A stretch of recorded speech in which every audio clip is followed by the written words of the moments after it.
Welcome, welcome. I hope you guys had a wonderful weekend. I guess it was our first Chrysalis weekend, so you could call it our honeymoon with the new IOTA network. It works flawless. It works beautifully. We had like a sort of mini stress test last week where it was running reliably on like 300 TPS. So we are very confident in where we stand right now with Chrysalis. And I hope that all of you were able to enjoy it as well. It's beautiful the way that it all works and fits together, right? All of the various components, Firefly, the libraries, the migration, which makes you want to migrate your funds again simply because it's so painless, and it's just so amazing to think about your tokens being transferred from one network to another network and it being fully verified cryptographically and verified by the entire IOTA network, right? So it's pretty amazing to think about what was achieved with Chrysalis. And I think we have to sort of take a step back and reflect to where we stand right now and why we've done Chrysalis, right? Chrysalis was there to build the best possible version of IOTA, to have the best possible version of IOTA on the mainnet, running reliably, running securely, and proving to the entire ecosystem that IOTA is delivering and that IOTA knows where it's heading. So where we stand right now is that we have a very solid foundation to build on, right? That was the most important thing, because while the narratives of other players in this space are about NFTs, are about DeFi, are about smart contracts, we first had to make sure that we have a solid foundation to then start building these exciting applications on top. And so now with Chrysalis, we have that. I think one thing that is also oftentimes sort of neglected is the fact that basically Shimmer, right, which is our Coordicide implementation, now is very similar to the Chrysalis implementation of IOTA. That means that the digital assets framework that is currently implemented in Shimmer and is being tested right now can then be ported over to IOTA. So you can really think about Shimmer as this testbed for IOTA, right? So we are rapidly innovating on the Shimmer network. With the release of Nectar in a couple of weeks, all of you will be able to mint your own coin. I already saw somebody make a joke that they're going to make a Dom coin because of my lateness. So it's like proof of lateness. I'm going to be shorting that one. I'm going to make sure that I'm going to be on time so I can take some profit out of that Dom coin investment opportunity. But yeah, it's all coming together. So it's all really about having a solid foundation, having the best possible version of IOTA minus the coordinator, and now really entering a new era for the project, right? Because we have this very exciting narrative of the machine economy. This is really our focus, to make sure that IOTA runs on the Internet of Things. This is our argument of the future. IoT is everywhere. IoT is dominating our future. And as such, we want to make sure that IOTA is part of the Internet of Things, that IOTA actually enables the Internet of Things. And this is really where we're moving towards, to make sure that IOTA becomes a standard and is going to be adopted globally, right?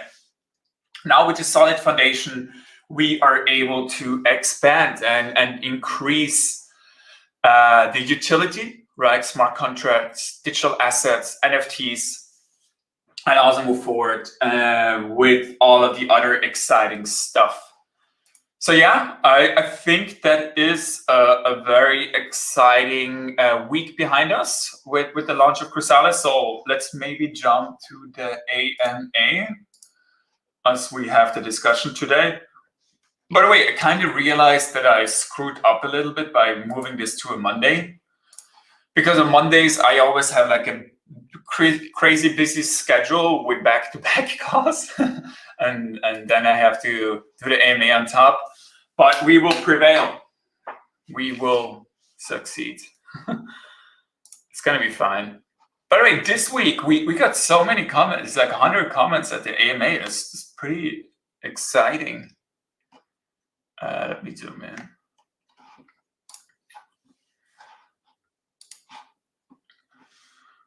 Cool. So let's start with the first question. Dom fixed the mic. Why is the microphone not working? No, it's working, right? That's so funny.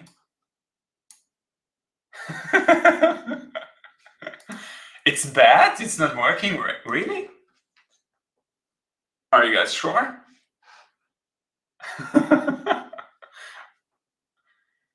Mic is working perfectly. Wait, let me actually make sure that it's actually plugged in.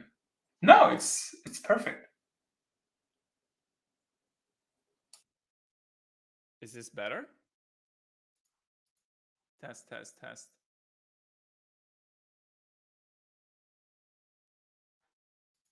Okay, wait 1 second. No, like it should work perfectly.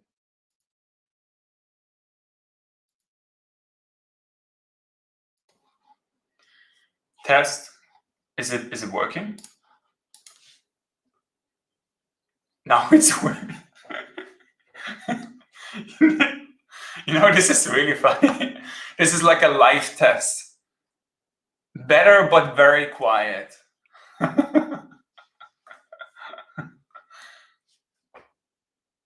Is it better now? Okay. All right. Thank you for fixing the microphone. Now there's an echo again. I'm like, now you're trolling. All right. AMA. Now that the comment section fixed the mic, we can move forward with the questions. Let's start with the first one. Crowd sales are sometimes a point for FUD. What is the current state of the 65 Ti between IF and IOTA S from the crowd sale? Though still under David's control. That was a question. Do you think this is legal? This is a legal liability going forward that IOTA had a crowd sale and some drama around it with IOTA S and IOTA Foundation? First of all, there's no drama right now from our point of view. One thing that everybody has to keep in mind is that when it comes to these new distributed ledger technologies, it is inevitable that there is going to be an upgrade at one point, right? Ethereum had the same, Cardano had the same, I think Polkadot will have the same as well, where users have to claim their tokens in an upgrade, right? So it's basically going from the old sort of version of the network to the new version of the network. And what happened throughout the years is that some of these tokens, beginning from the crowd sale up until very recently, right? Some of these tokens were not claimed by token holders. And there's many reasons why that might be the case. Either they lost their seed, either they forgot about IOTA, or other reasons we don't know, and we don't want to speculate about that. But ultimately, there's a lot of these tokens right now from the previous periods, right? This isn't even about Chrysalis, but from previous periods that were not claimed. And it was always in our best interest to make sure that these tokens get claimed by their rightful owners. And that's why we have been running this process for the last few years to make sure that they go back to the rightful owners. And at this point, we are basically at the stage where we realized that now with Chrysalis, with the Chrysalis upgrade, we want to resolve this situation once and for all and make sure that the IOTA community is empowered to decide what should happen with these unclaimed tokens, right?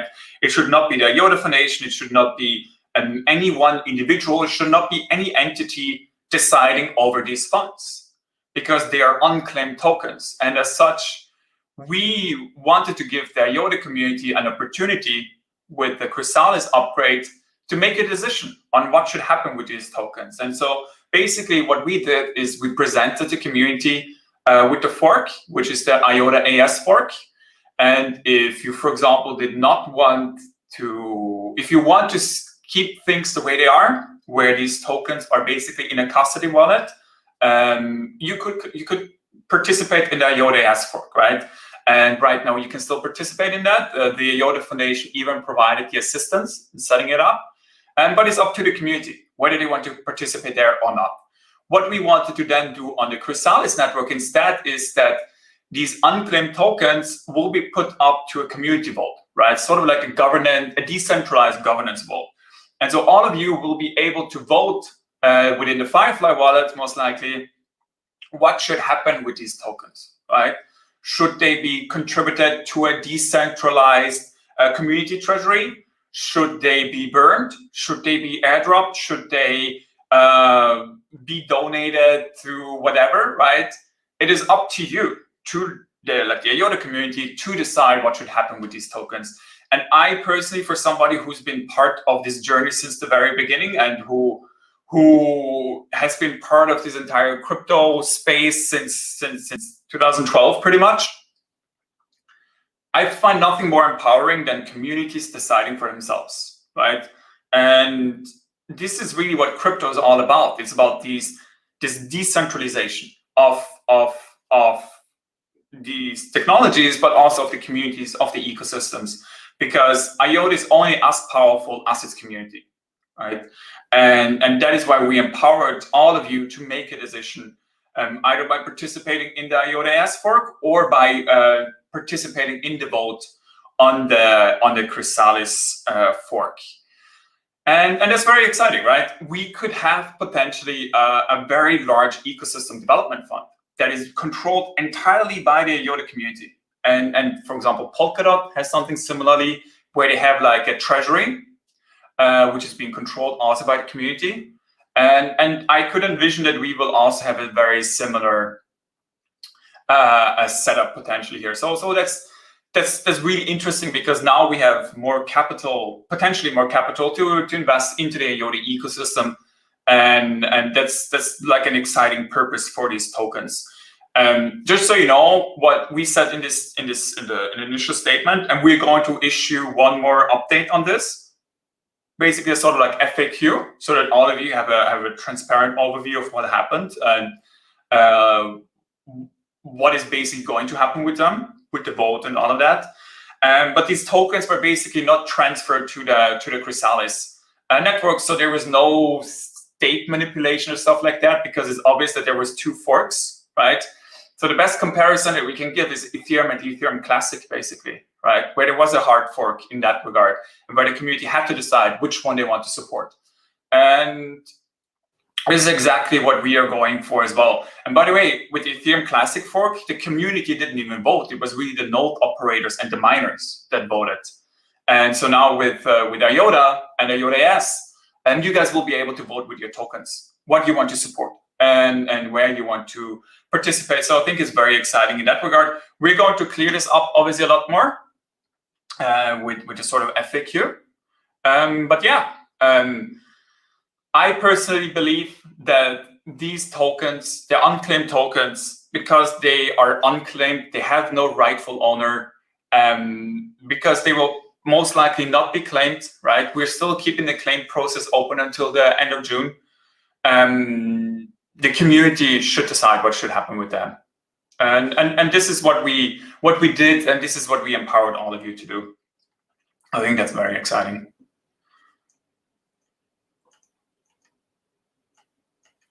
Next question. How does standardization help IOTA's plan for future adoption? Will this adoption rival Ethereum ERC20 token? First of all, those two are very separate topics. I think what's become a lot more apparent over the last few months, especially with the rise of DeFi and smart contracts in general, is that we're talking about two separate economies, right? We're talking about the traditional world, sort of, where blockchain, where IOTA really will play a big role, and where it already is playing a big role in some of these use cases. And then we have this new, completely new digital world, where we've created complete new economies, right? So our focus with IOTA right now, when it comes to standardization, is that because of our standardization efforts, IOTA will be adopted in the real world, right? In the physical world. Because if you think about IoT systems, if you think about these very complex systems where companies communicate with each other, you need to have a standard for this to actually work. And so this is why standardization is so important, so that the machines can communicate with each other. And also very important that there is trust in the solution, right? There's much more trust in a standardized, certified solution than something that has been unvetted and that is sort of just getting started. Right? So standardization for us is very important for the traditional world, and to make sure that the IOTA becomes the standard protocol for machines to communicate and to basically pay each other, right? Machine-to-machine payments. But at the same time, we're also very much focused now with the upgrade with Chrysalis and with what's coming next with Nectar, digital assets, and smart contracts to really start to play a role in this digital economy, right? And this is really where we are putting more emphasis on as well right now. But yeah, standardization is very important in general, right? You need to have standards for, like, I would argue that standards are some of the most important economic drivers, right? That really boost the adoption of new technologies, because only through that you can really communicate clearly with each other. So I think our standardization efforts is really, really important in that regard. Yeah. Right, let me drink some water. Hey Dom, thank you for always answering questions with the respect you do to us enthusiasts that aren't much of tech minds. My question this week is, where if applicable, would non-tech minds like myself who fully believe in the IOTA potential learn to apply and implement the protocol to our current businesses? I am a real estate merchant developer in the United States and want to present IOTA to my partners because I know for a fact it will benefit what we are doing. I know the possibilities are endless. I am just not sure how to fully present it to my team in a simplified manner. Do you think you can talk with your team on coming up with a forum where your foundation can consult IOTA investors like myself so we can easily present the use cases IOTA can provide to our respective business models? Thanks again. You guys are going to change the world as we know it. First of all, thank you for answering that question. We really like them, and nothing is more great than having a very vital, right, and very energized community like IOTA being part of this journey, right? It makes it fun, it makes it exciting, and we really love working and building together with all of you. One thing that we are probably going to set up over the next few weeks is a sort of ambassador program where we want to basically, one thing that we want to do, right, is the IOTA Foundation right now is about 140, 150 people. We are really focused on hiring more on the engineering side and research side. And when it comes to the market adoption side, we cannot hire 1,000 salespeople. We cannot hire 1,000 business developers. And we should not do that because ultimately there's a lot of business potential to be realized in the community, right? So rather, our focus is on empowering all of you to basically realize this business potential, right? Whether it's consulting, whether it's new startup ideas, and be empowered by having the right narratives, having the right materials, and also understanding how to position IOTA. So what we'll be doing is we'll set up this ambassador program all around the world. Initially, we will be trialing it in a few regions. But this is really where we're going forward, right? So I think for you, it would also be a perfect example where we could do this ambassador program so that you could be like an official IOTA ambassador. You could be empowered with the presentations. You could speak with our team so that they can help you out if you have any questions, if you need input, if a certain use case makes sense, and so on. And so through that, we can really start building up this awareness around IOTA. And we've done this successfully with the X teams, right, which was sort of this experience team, supposed to help us on the libraries, on the code bases, on the tooling, and the documentation, and it's been a huge success. And I think we've been running that for like a year now. So there's like the anniversary of it. So that's really great. So I think we will definitely set up a forum like you suggested. We will also probably do this on Discord.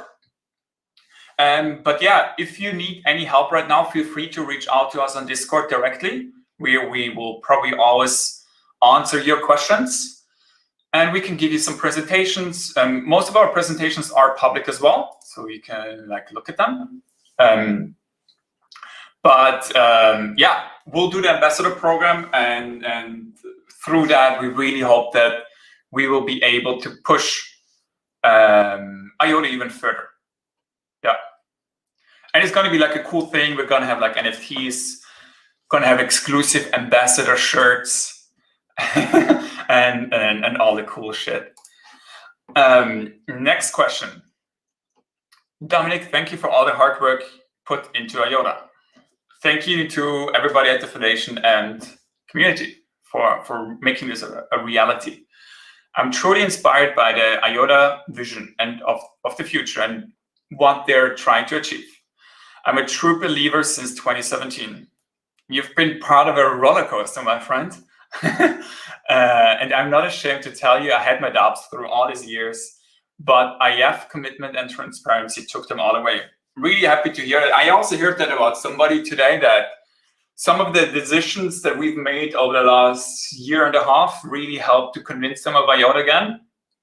So I'm really, really happy to hear that, and I'm very, very certain that we are on the right path with everything right now. And concerning questions, I don't recall if this had already been answered in the last MA, but just in case, is the IOTA Foundation planning to hire someone to do some real marketing? It is incredible that projects with no sustainable tech, aka Doge, are getting more hype and more investments and users than IOTA. I know IOTA Foundation aims to work with companies first, but aren't end users as equally important as companies for true adoption? Once again, thank you. You're totally right. What is obvious right now is that we are not just in a market dictated by narratives, but we are really in a market that is dictated by sort of this influencer economy, and yeah, it's important to be part of that, right? To be part of that game. But we as IOTA, we as the IOTA Foundation, we would never do marketing like that. We don't do paid promotions, we don't do advertisements and stuff like that. What we are already trying to do right now is to get on these YouTube shows. For example, tomorrow I have a YouTube interview with a pretty large YouTuber. I think he has 200,000 subscribers. His name is Dave. I'll look it up afterwards. But yeah, we're trying to get on these shows to really educate the YouTubers, the influencers themselves about IOTA and their audience. And there also hope that we will be able to educate them more, to really excite them to tell the story about IOTA, right? So we are definitely, this is top of our mind right now, because what's very exciting, right, is we have Chrysalis now. We have IOTA. IOTA is shillable. Let's put it that way, right? The tech is ready. The roadmap is fucking exciting with NFTs coming up. We saw the NFT marketplace doing already contests, right? And the community is doing amazing stuff with NFTs already. We have digital assets, we have Nectar, we have smart contracts, right? We have a very full pipeline. It's just about packaging it right to make sure that this reaches outside of our bubble. Because what I realized with the Chrysalis upgrade and how it happened is that our community was very excited, but it didn't really go outside of our bubble. And the main reason for that is because what we've done is really important foundational work right now. But this next phase is what's going to get us out of our bubble, right? Airdrops, NFTs, digital assets, all of that is really part of this next phase of our narratives. And I'm very certain that with that, we will also be able to do more exciting promotions, right? Sponsored by ecosystem partners, startups, because we as the IOTA Foundation, we cannot and we should not do these promotions. Instead, we want to have startups in our ecosystem, like the NFT marketplace, like a decentralized exchange, automated market makers. All of those startups that are building on top of IOTA, they can then also do this type of marketing because they want to get more consumers onto their platform, more users, right? So yeah, to answer your question, yes, this is top of our mind. Yes, we are thinking about how to get out of our bubble by being part of the narrative with influencers. And yes, we have a very full pipeline, which makes makes IOTA very shillable and very exciting for them to talk about. And I really think that now with Chrysalis we have a very strong foundation to build on. So that's really, really important in that regard. Next question. Is it possible to see Coordicide in Q3 this year if Nectar and Honey both run without any bigger issue? That's an interesting question. I don't think it would be, I think, what do you say? Like you say, I wouldn't say that it's actually something that we would want to do, right? Because Q3 is like around the corner pretty much. What we want to do is we want to make sure that Nectar, when it's live in a couple of weeks, is coupled with a very sound incentive layer for people to really test it out and to attack it and to confidently push it forward, right? So what we're doing right now internally is we're really thinking through how the incentivized testnet should look like. And we are close to finalizing that as well. So I think shortly after the Nectar announcement, we will also be able to reveal what the incentivized test, how the incentives will really function and how we are going to make them into something really big. Because only through that we will be able to have Coordicide happen later in the year, right? With the right incentives for everybody to participate in. I think the Q4 timeline is still really good. And if we achieve Coordicide in Q4, all of us can be really happy, right? Because then we really achieve the ultimate goal. And already with Nectar, right, we've proven all the naysayers wrong because they've always kind of doubted that IOTA could be decentralized. They always kind of doubted that Coordicide is a real thing. But with Nectar, we have that, right? It's sort of all of the modules of Coordicide are implemented. And we will have this decentralized IOTA already live in an incentivized testnet. So I think that's already a very important major step, and it's just a few weeks away. So hopefully then, without any bigger issues, which we don't suspect, right, unless it's something with implementation, we should be good with Coordicide this year. Obviously, right now, our team is really starting to refocus on that as well, after Chrysalis now complete. So we'll see where we stand in a couple of weeks when Nectar is live. Hi Dom, according to Valda, smart contracts will be ported to Go Shimmer in Q3 2021. Smart contracts on Chrysalis is realistically possible in Q1 2022, according to Valdas. But from what we know, Coordicide should happen until then. Will we see smart contracts on Chrysalis at all? Source, IOTA Discord Go Shimmer discussion. When it comes to timelines, we really try to not give them because basically what's happening with smart contracts right now is that we are regrouping and we are really trying to put a lot more firepower behind it, if I can say that. The timeline of smart contracts is that now with the Nectar release, we'll also have a sort of beta of ISCP, of IOTA smart contracts. And then the major focus will be to port over the Ethereum virtual machine, right? This is already being done in the background right now. And for us, a feature complete, or let's put it differently, right? For us, an ISCP version that you can reliably build on is already then live on Nectar, right? With the EVM ported over. Then you can think about it as the equivalent of the Binance Smart Chain just for IOTA, right? So that is really what our big objective for this year will be. I think when it comes to some of these more complex topics like committee rotation, like having really larger committees that scale to a few hundred nodes, that is really something that is also more of a research topic for next year. But our main goal is really to have smart contracts ready this year, right? It's of utmost importance, and we understand how important it is for the ecosystem to start developing on IOTA. When it comes to the mainnet, this is really something that depends on how fast we will be with first of all, with the Coordicide implementation, but also or how fast we will be with further developing digital assets. What's happening right now on the Go Shimmer implementation is that we have digital assets as a framework.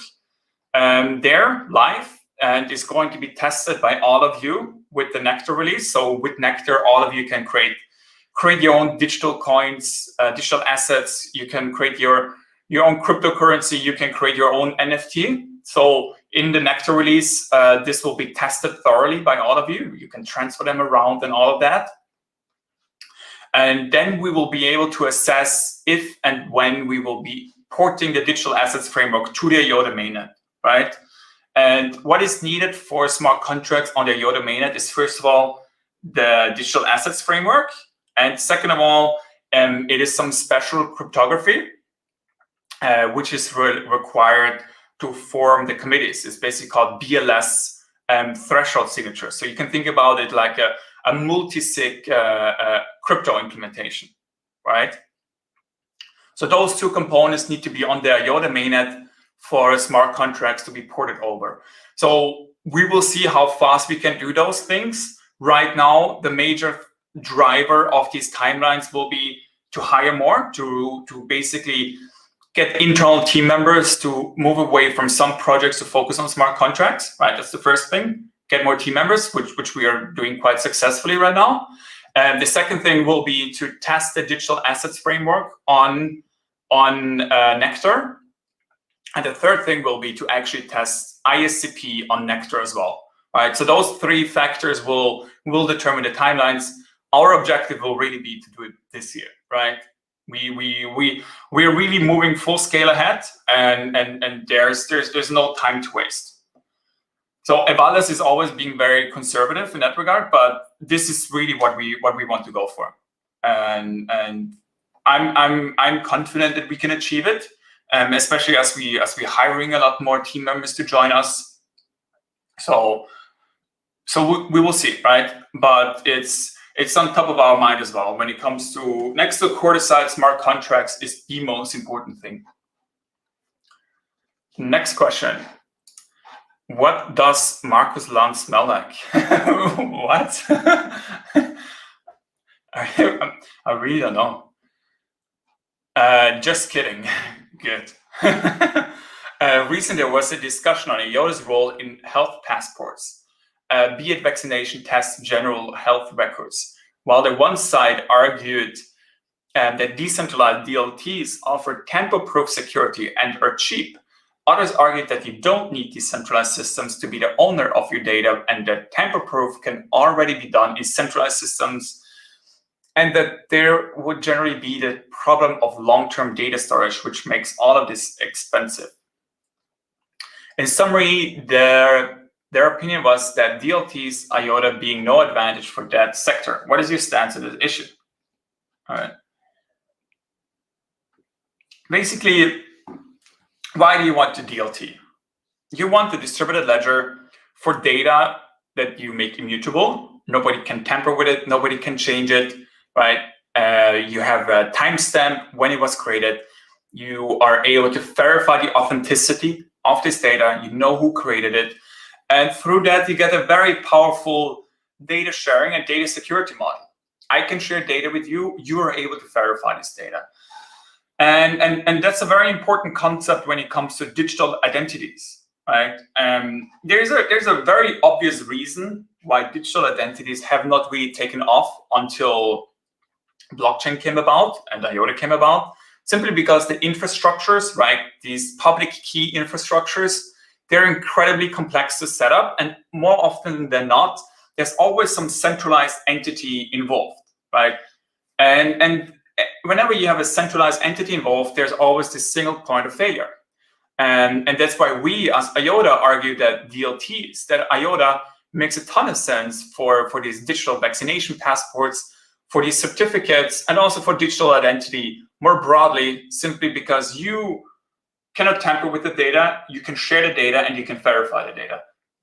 And because these are distributed ledgers, right, it's digital infrastructure, there's no big cost related with maintaining, with running this infrastructure, right? It's already there. It's a permissionless network.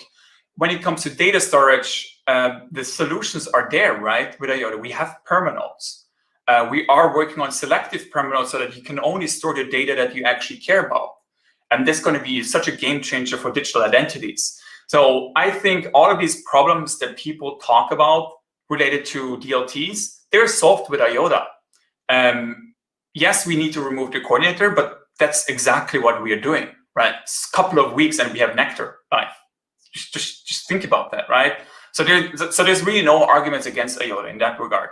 We are further developing our identity framework, and I think that will also be a very tangible adoption use case for all of you to then try it out with. And I really hope that with that live, like the identity framework, that we can then really start pushing some of these governments to work with us more closely and to really start adopting IOTA for some of their solutions, right? So we'll see. Overall, I think there's an obvious reason why public key infrastructure is very expensive to maintain, is very complicated, and is prone to errors, right? This is why DLTs, why IOTA is here to solve these problems. And on top of that, we get all of the benefits of an open permissionless network where you can easily share data and where it's just simple to have an integration that is plugged in and is able to verify the data that it gets without doing complex handshake protocols and all of that, right? So yes, DLT, IOTA are the interoperability solution for data sharing. When IOTA 2.0 yellow paper, that's a very good question. The team is really focused on that right now. It's being put back a little bit simply because the Go Shimmer team, right, the engineers / researchers that are working on Go Shimmer right now also have to provide input to the yellow paper, but they're very focused on making releasing Nectar. So I think the yellow paper will be live shortly after the Nectar release. Couple of weeks maximum, but the goal here is really to have this one sort of testament, right? To have this one document that really details why Coordicide is secure and why implementation is the best version. So maybe we can share a preview. I would have to check with Billy, but it's being worked on right now and it will be ready after Nectar.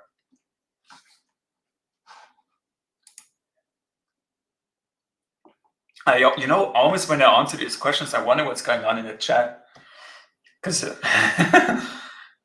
oftentimes the chat is really a bad place to be. Yeah.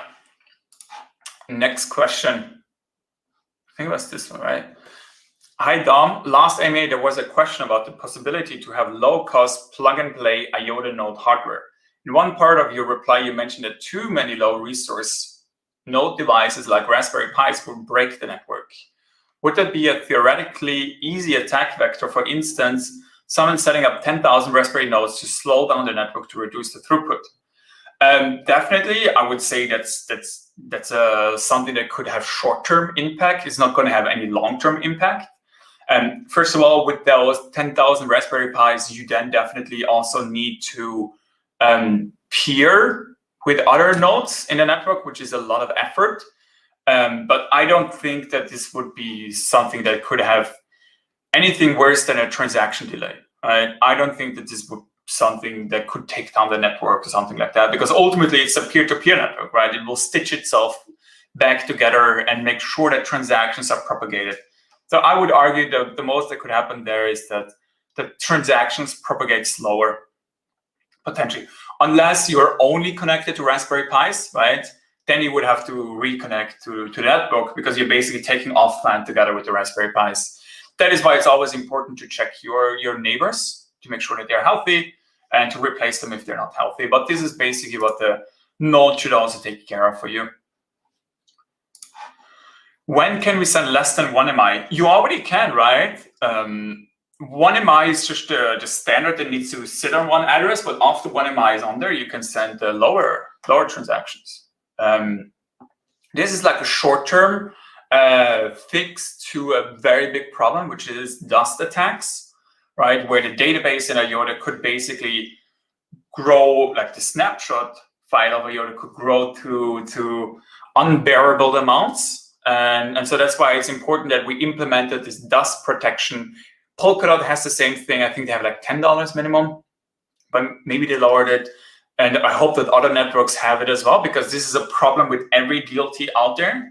And with Coordicide, we then have a different approach to that. But I think the team will detail how it will work. Our focus then, when it comes to really important micropayment use cases, like think about the charging station paying the car, and there we're going to use a protocol called flash channels. And flash channels is basically bidirectional transactions. So think about the charging station sending a transaction just to the car, and the car sending it back to the charging station. The IOTA network will then only be utilized to settle the transactions between those devices. So there's only going to be 2 transactions between those devices. They can do instant transfers, feeless, with IOTA tokens. And this is how we are going to this is how the micropayment use case for the future makes the most sense, right? To do it off tangle in that regard, and then only settle when you're done with when you're done charging, for example. And you can Google IOTA Flash if you want to see some prototypes that were done years ago. Next question. Hey Dom, when will the big companies who acquire IOTA be announced? On one of the last IOTA talks, you say that after Chrysalis will be launched, these companies will be announced and start a ripple effect. When? First of all, who in their right mind thought that one day after Chrysalis is live, things are just going to happen like that, right? This is not how things work when it comes to these announcement cycles. What's important is that you reiterate what's been happening, because else you lose that narrative, else you lose that firepower, and everybody is just so sucked up on looking for the next big thing. And it's important to keep in mind that we have a full pipeline of everything that's going to happen. And yes, we are going to announce those big companies that acquire IOTA tokens as well. But it's not going to happen the day after Chrysalis happened, right? That wouldn't make any sense for us to do that. Simply because no press would write about it, because they're being overwhelmed with Chrysalis. And second of all, we actually want the market to really understand what Chrysalis is by educating more, right? So that is really our big focus right now, to make sure that everybody's aware of what was achieved with Chrysalis, and also really is aware of where we are heading now that we have the best possible version of IOTA on the mainnet, and now that we also have Nectar a couple of weeks away. So keep that in mind, right? Like, not everything is going to happen right after something big was announced. So those things will happen, right? But it just takes time. Do you think that IOTA fills all government requirements for digital currency like digital euro? I think with ISCP, right, with IOTA smart contracts, we will be able to meet those requirements, because it is like a permissioned environment. So that's very exciting. We are already right now thinking about how to create stablecoins in this new IOTA economy, how they would work with digital assets on like native assets, right, on IOTA, and then with smart contracts that give this programmability, basically. So digital currencies, stablecoins are really an important topic right now that we are actively discussing internally how to do that. Do you have in plan to promote IOTA in the field of CBDC or apply to the same pilot projects like eCrona in the near future? I'm not sure if CBDC, like central bank digital currencies, I'm not sure if those are really attractive for us right now. Simply because they require a lot of upfront investment, right? They really require you to have a big sales team, have continuous discussions with those companies, with those central banks. I think our focus should be to partner with somebody who's specialized in CBDC, and our focus should really be on stablecoins and other digital assets that can function as sort of a stability mechanism, right? If CBDC takes off, we're probably going to do like an internal review on CBDCs, how we should position ourselves, and if we should take on that market, because I think some big companies are not being as successful in there right now, simply because it takes so much time. but the timing might be right to do it right now. So we'll see. In the case IOTA becomes platform for digital euro, will IOTA be able to handle required NPS? That's the objective, right? We want to enable that, and yes, it should be possible if we are going down this path, because I think the digital euro is at least 4 to 5 years away, and by then we should be able to handle that type of TPS. But then we should hopefully also really have sharding, right? Do you think that IOTA is more suitable for digital currency than other crypto projects? The only thing that's more suitable than IOTA is permission blockchains like Hyperledger, simply because of the settings that you can have, like the permissioning.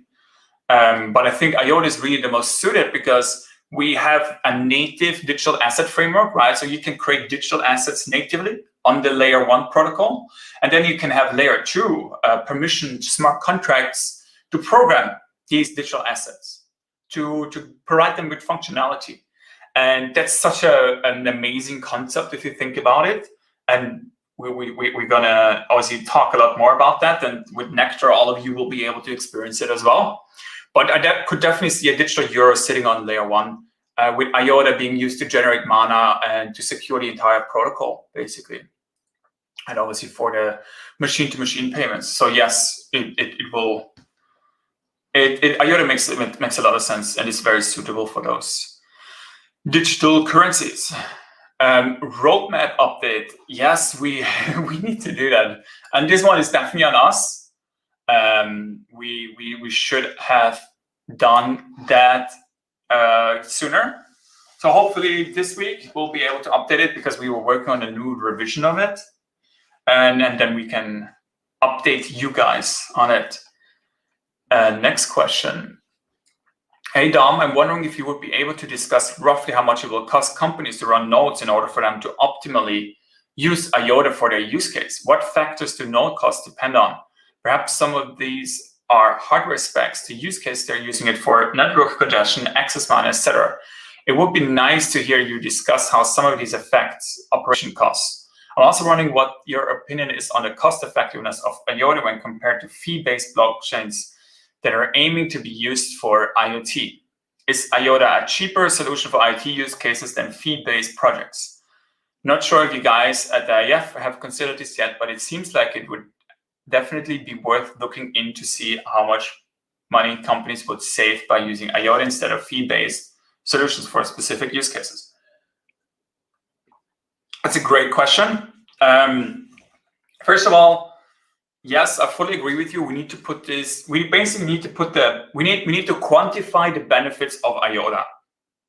When you speak with a big company, nothing is more valuable than being able to tell them, "Hey, you're going to save X percentage of your yearly running costs if you use IOTA versus a public key infrastructure. You're going to make X amount of money by having machine-to-machine payments," and so on and so forth. Right? That is really what we can do now with Chrysalis. Also, obviously with Coordicide it will be even easier, but simply because the protocol is like production ready, right? But already right now we can start to quantify these numbers, because we have the best version of IOTA on the mainnet.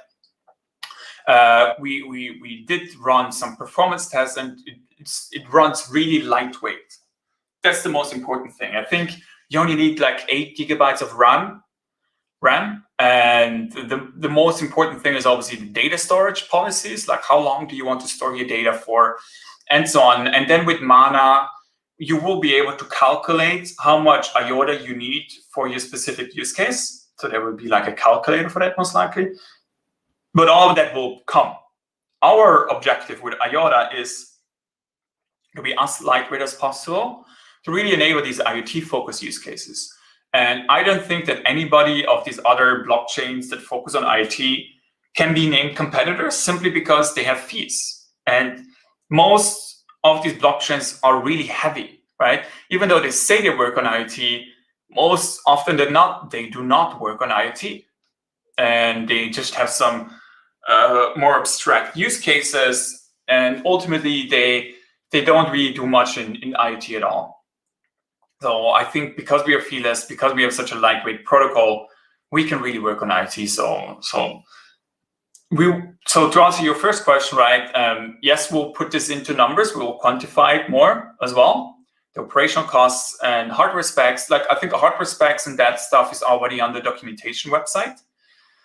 But the other stuff, yeah, we will see, right? What the quantifiable metrics will be, and how much money companies will save, and so on. We don't have that right now, but we'll hopefully do that together with some partners.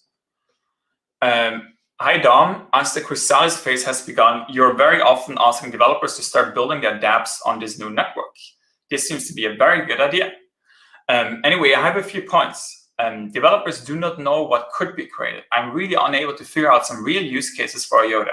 Are you able to put on the table at least a few real use cases that could be created based on the IOTA network? Machine to machine is a nice marketing term, but I am not sure whether it is a real use case in soon future, but maybe I'm just old school. Right, I fully agree with you, right? Right now, what IOTA can do is data, securing data, making it immutable, and doing machine-to-machine payments, feeless transactions.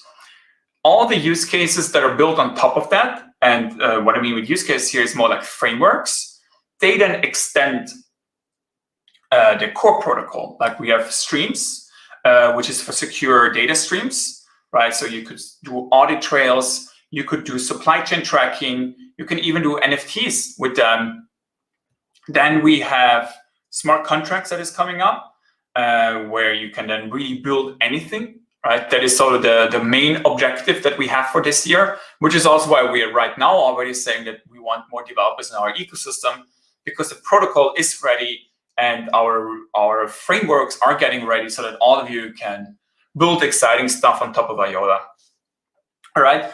Streams, we have digital identities. I think that will be a very exciting and very important one for many for-profit startups in the future as well. So you can do identity for corporates, for data centers, for machines, and so on and so forth, right? We provide the framework, we provide the tooling. Then we also have access, which is like access control for IoT devices. And then obviously smart contracts, right?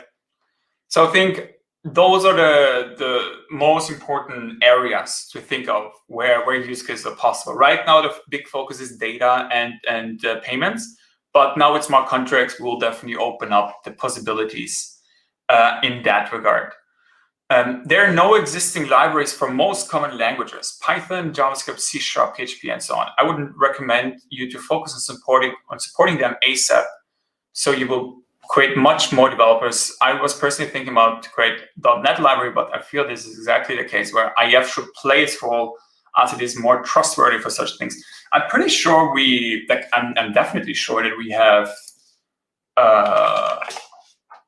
libraries in Python, JavaScript, because the client libraries can basically be, wait, what is this here? Yeah, we definitely have Node.js. We also definitely have Python.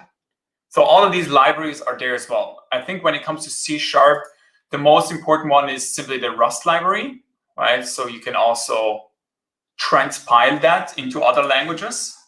But our focus, as you mentioned, is really to cover all of these important languages, so you can easily integrate them. If you have any questions, just always feel free to reach out to us on Discord, right? We will always happily answer questions there.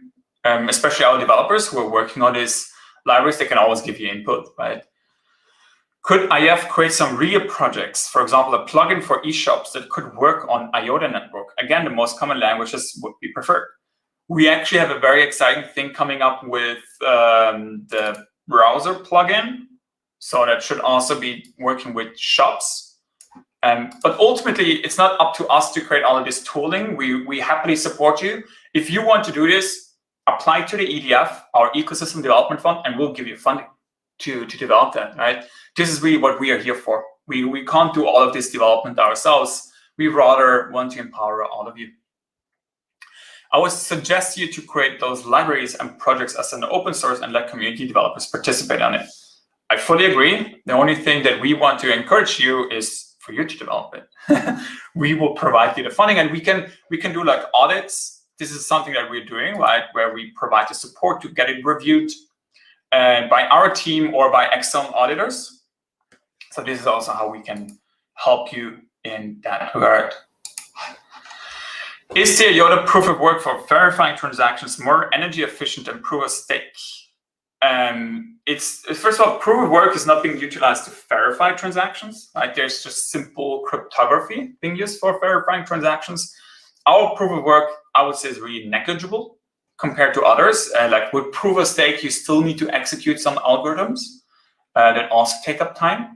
And so I'm not sure what the comparison is. The only thing that matters is that both systems, the energy consumption of both systems is negligible. Right? With IOTA, we did more detailed analysis. With proof of stake, I haven't seen a comparison yet. Maybe Tezos did like an energy efficiency report on their system. But yeah, like it's negligible, right, in both systems. So that's what really matters. I still have to drink my coffee. If someone wanted to write smart contracts on top of IOTA's infrastructure, what programming language would you recommend she learn? Right now, you can do it with Rust. As I mentioned before, we are porting over the Ethereum virtual machine so that you can also build your dApp and write your smart contracts in Solidity. So basically, if you build anything on Ethereum, it will work on IOTA as well. There are several new generation crypto projects that are scalable and has low fees like 0.0, like a tenth of a cent, and are partially decentralized, few hundred nodes. Do you think that IOTA feelessness and full decentralization is such a big advantage in the sense of adoption? Do companies care about the difference? Of course, like of course they care about the difference, because a tenth of a cent, even though it's small in that regard, if you scale it up to hundreds, millions of devices transacting, it really adds up, right? And ultimately, what I would say is that those systems that have very low fees, that are based on fees, they still have to be vetted in the real world, right? We still have to see that they are actually able to be sustained at these low fee levels, because more often than not, they use low fees for congestion control and for rate limiting, right? To figure out who should be prioritized.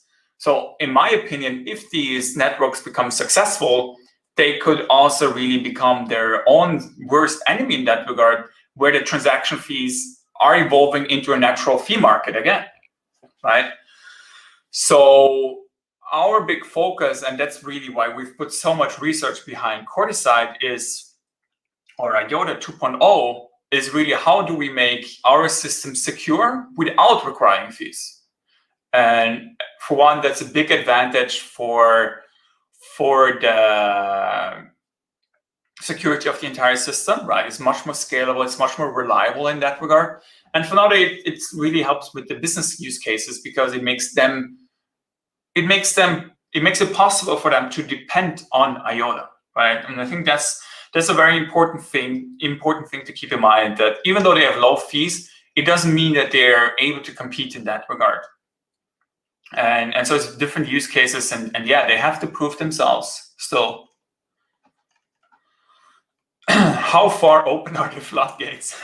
But it's kind of funny how this became such a meme, and like I've definitely driven it because it's also kind of entertaining. If the way that you should think about the floodgates is that it's stuff that hasn't been announced, that is on no roadmap, and that we are going to release to the community when the timing is ready, right? And this is really what our major focus right now is, with now that Chrysalis is done. How do we accelerate these different projects so that they can be released in a couple of weeks, right? So there's no percentage, there's no there's no way to quantify it right now. Just wait, basically. It's funny how this one got 14 upvotes. Let's do like 2 more questions. IOTA's role in healthcare, possibility of using the Tangle for electronic patient records, and how the hell do I get involved in that project if possible? As a doctor, I would love to contribute. By the way, do you say contribute or contribute? I think it's like the English versus the British versus American way to pronounce it. I see they have a doctor already on the board of directors. Is there a possibility for the Tangle to be used as a library in the future? Absolutely, right? Healthcare is a very exciting area for us as well, especially with digital identity. I think we can play a really crucial role in that regard. So what I can recommend to you is maybe reach out to Jelle on Discord or reach out to Navin. Like Navin is on the board and he's a doctor as well, and he's very excited about these use cases. And then just get in contact with our team, and then we can include you maybe in some test trials that we have with digital identity. And we would love to get your feedback on how IOTA can be utilized. And there's also an ecosystem project, right, Scali. So yeah, that's a very exciting use case. Can we use colored coins to create the Doge fodder coin and troll Elon? Yes, you can. You can do it with Nectar. And you can even do an NFT about it. Let me do this one and this one. Oh my God, there's like a big question there. Many of us are running Hornet nodes as sort of a default bias, as this was the first quality IOTA node that was available. Now that B has come of age, should we be reevaluating our choices? Along what lines should we make this decision? What are the philosophical differences between the implementation that may have practical implications going forward? So B right now is in a beta stage. There's still some things missing. I think maybe local snapshots is missing. But it's already a very exciting node implementation, right? The team did a tremendous job in getting it ready for Chrysalis. What I recommend for you guys to do is to still continue running Hornet as the default node, simply because it is the most vetted one, right? It's not in beta, it's really production ready.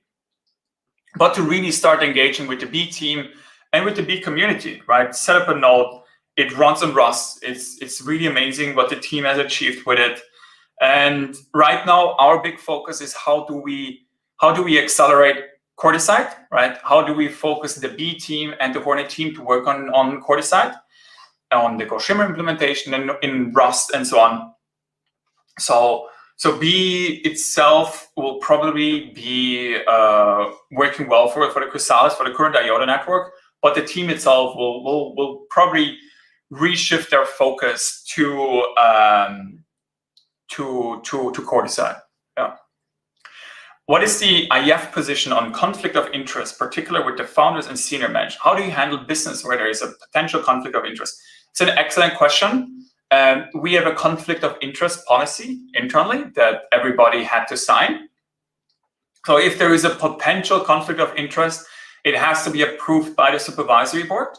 So the supervisory board is aware of which kind of companies we're involved in and which kind of projects the team is also involved in. Most of the time, it's fine. There's not been a single case where it hasn't been fine, right? Where the conflict of interest was too big. But what's very important is that we have a good sort of etiquette, right?